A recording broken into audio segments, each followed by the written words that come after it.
Between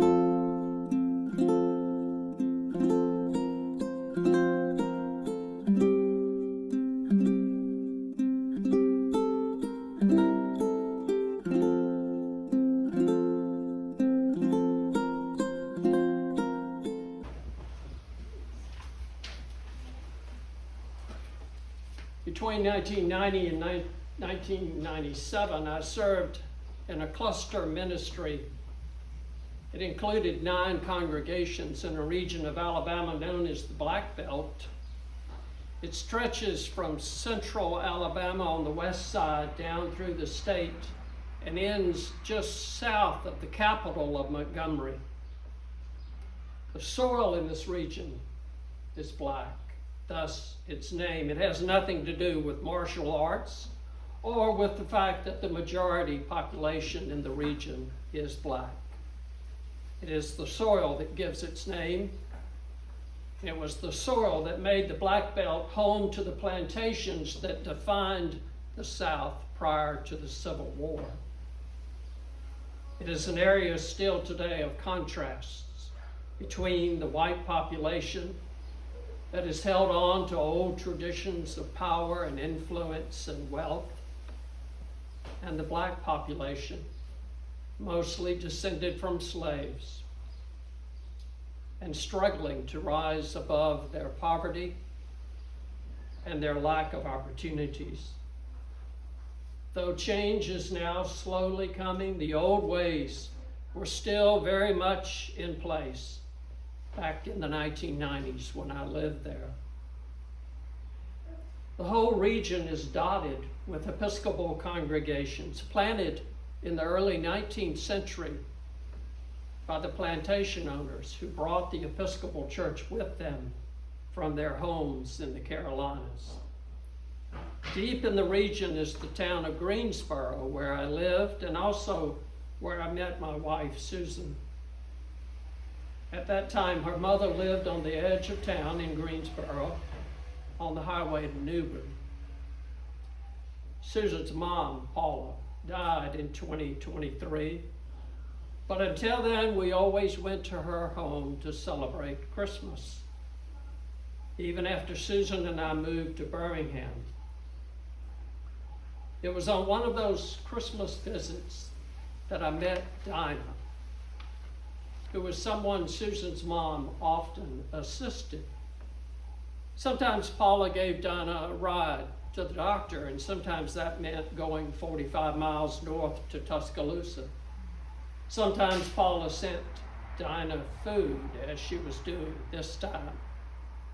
Paula was pretty much ready to come to Dinah's aid anytime she needed it, but the truth was, Dinah rarely needed very much.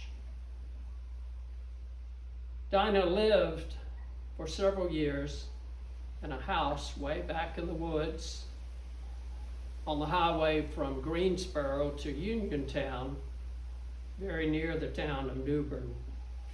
It was the kind of place that you just have to know how to get to.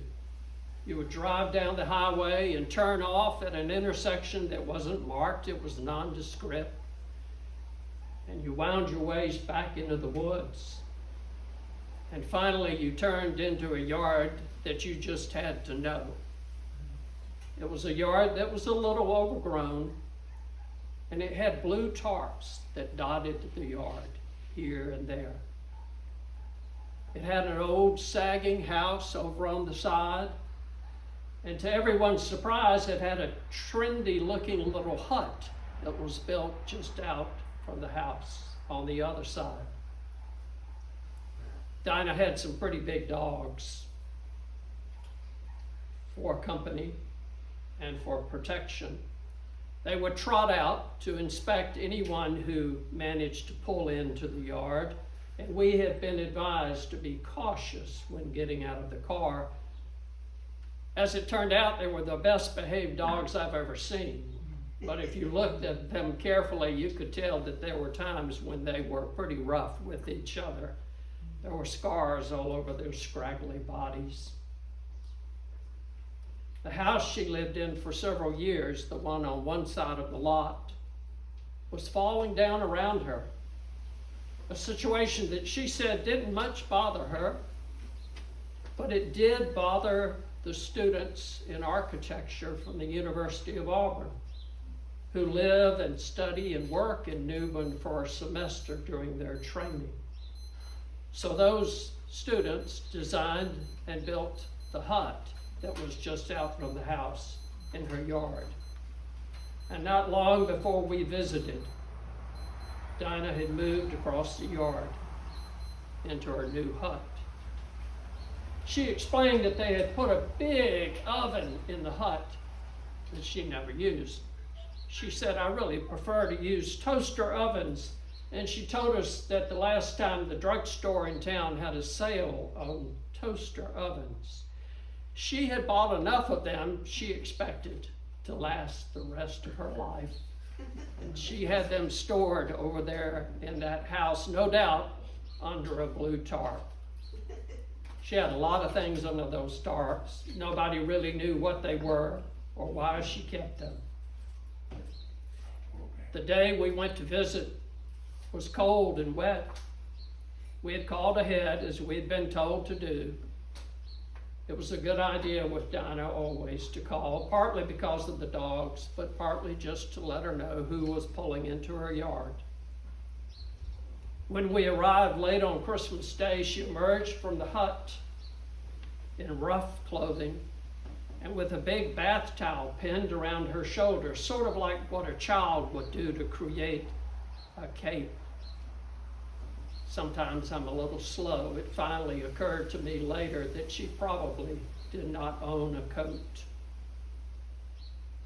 Dinah greeted us as though we were long-lost friends.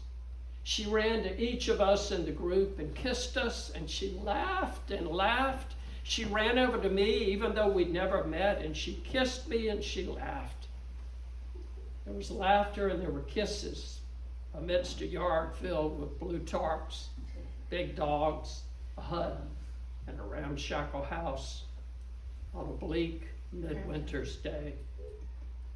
We stood in the yard in the mist, talking, loving the dogs, giving her the simple gifts we brought, including Christmas dinner. Her laughter continued to fill the yard.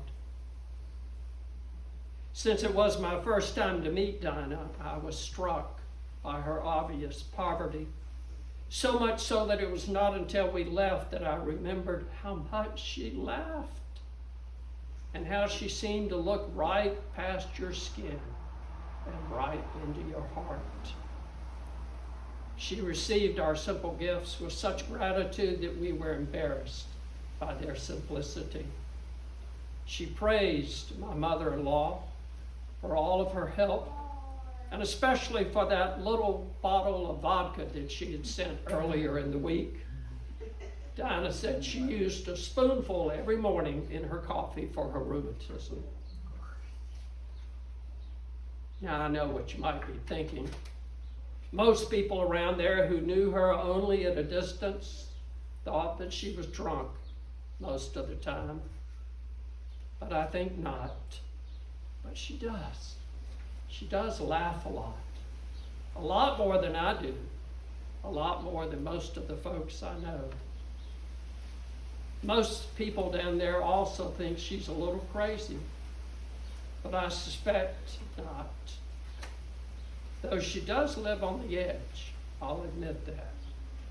And she does laugh a lot when most people would be crying. Instead, Dinah laughs. And she looks at you in a way that makes you think you need not pretend much in her presence and had better not put on any airs if you want to be invited back. And somehow you find yourself wanting to be welcomed back at Dinah's place. Dinah and her dogs, her blue tarps, her kisses, and her laughter still haunt me in a good kind of way. And so it is after I read and reread the gospel, after I looked at the biblical commentaries that talked about how it was that Jesus maybe did or didn't say this particular sentence, and why we think that may be true, or why some others think something else is true. And the commentaries that said, we think Matthew inserted this sentence because of some recent experience. It may not have been there in the beginning, and on they went.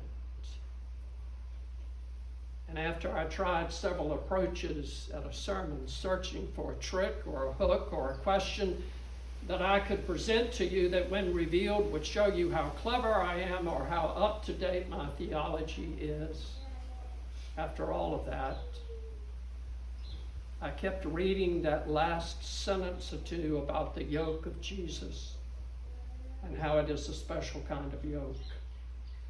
And I noticed how in the passages before that, people, all kinds of people, just did not get it, just did not understand what Jesus was doing or what he was saying, certainly not who he was. Then I thought even about how John the Baptist didn't get it at first. He sent his disciples, you remember, to ask Jesus, are you the one? Or should we look for another? No matter what approach Jesus took, no matter whether he fasted like John or lived a good life with repentant sinners, no matter the miracles, they just did not get it. And frankly, I didn't seem to be getting it either. What might I say? And then I remembered Dinah in her hut down in Newburgh. And to be honest, I still don't get it completely, but I think I know somebody who does. Somebody the world thinks is crazy, and she is as measured by the world. But remember, that's also what the world thought about the guy who offers us the yoke. I remembered Dinah, and I guess that she might be drunk some of the time, maybe.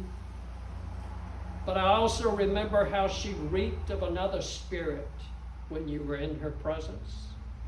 Oh, not that cleaned up, cityfied kind of spirit that you see on TV or hear on radio with the fancy preachers, but an earthy, grounded, real kind of spirit that truly is in but not of this world.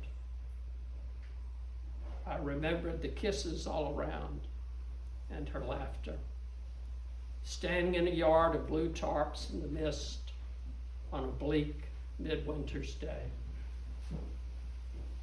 In the gospel this morning, Jesus had been thinking about all those people who did not get it. I imagine he got a little frustrated at one point and asked how they would fare once he was fully in charge. And then I think he remembered himself and who he really was, and he sighed. Not a sigh of resignation, but a sigh that said he knew he could not give up on us. He could not just consign all those who didn't get it to hell and be done. And then he thought to say, my yoke is easy and my burden is light. And I offer you rest for your spirits.